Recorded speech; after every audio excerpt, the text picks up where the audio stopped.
We passed the second inspection. That means I can lay the flooring and start the framing. For flooring, I'm using 3/4 inch treated plywood.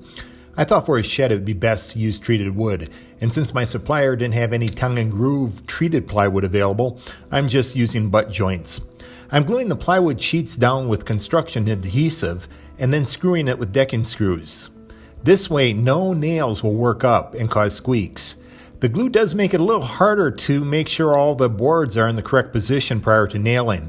I would have liked to lay down 3 or more sheets to verify they're properly aligned and then nail them to prevent gaps. But I didn't have the time to do that with this construction adhesive.